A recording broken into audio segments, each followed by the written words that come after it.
ক্যান্সারে নেই আর ভয়। NCRI এ হবে এর জয়। আপনাদের ভরসায় নেতাজি সুভাষচন্দ্র বোস ক্যান্সার হসপিটাল। আমার মনে হয় যে সবার কাছেই মা সরস্বতীর আরাধনা করা উচিত। শিক্ষার আলো পৌঁছলেই আমরা যে অভিষ্ট লক্ষ্যে পৌঁছতে চাই নিজ নিজ ক্ষেত্রে, যারা চাকরি করেন, যারা ব্যবসা করেন, যারা রাজনীতি করেন, যারা উচ্চপদস্থ আছেন, সবারই শিক্ষার দরকার। আর শিক্ষার দেবী হচ্ছেন মা সরস্বতী।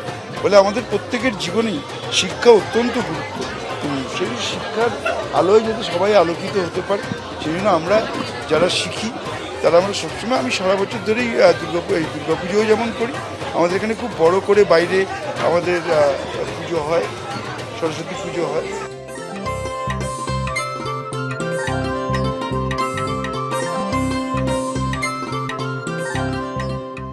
এই দিনটার সাথে বিধায়ক হিসেবে কোনো সম্পর্ক আছে কিনা আমি জানি না, কিন্তু একজন সঙ্গীত শিল্পী, সঙ্গীতের ছাত্রী এবং যার জীবনটা ময় হয়ে রয়েছে, তো সেখানে আমাদের ছোটবেলা থেকেই সরস্বতী পুজো দিনটা একটু স্পেশাল।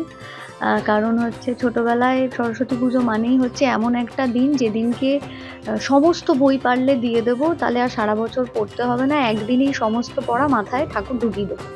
এটা ছিল ছোটবেলার পুজো। এখন যত বড় হচ্ছে, এখনের পুজো হচ্ছে সৎ পথে রেখো, ঠিক পথে রেখো, সুরে রেখো, গানে রেখো।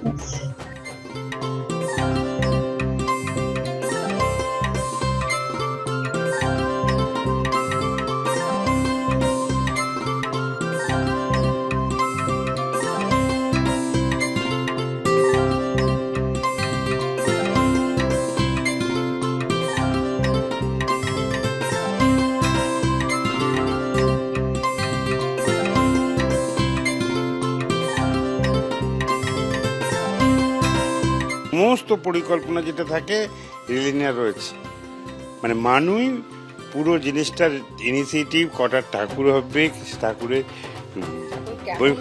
কেমন হবে, তার সাইজ কত বড় হবে। যখন গত বছর পুজো হয়েছে তখন মেয়ে বলে দিল যে পরের বছর কিন্তু মা সরস্বতী হলুদ রঙের শাড়ি পরবে। তো মা সরস্বতী যে রঙের শাড়ি পরে সেই রঙে আমাদের সবাইকে জামা কাপড় পরতে হয়।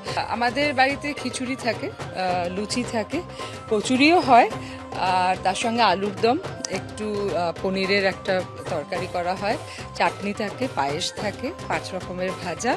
শিক্ষার কোনো বয়স নেই, এটা ঠিক, কিন্তু আমি এখনো খুঁজে যাচ্ছি এই পড়াশোনা জিনিসটাকে আবিষ্কার করলো। বছরে 365 দিনের বেশিরভাগ দিনগুলোই খুব চিন্তা, দুশ্চিন্তা এসবের মধ্যে দিয়ে কাটে। তার থেকে ভালো হচ্ছে এক একটা দিন এরকম বেছে নিয়ে সবাই মিলে একটু আনন্দে মেতে উঠি।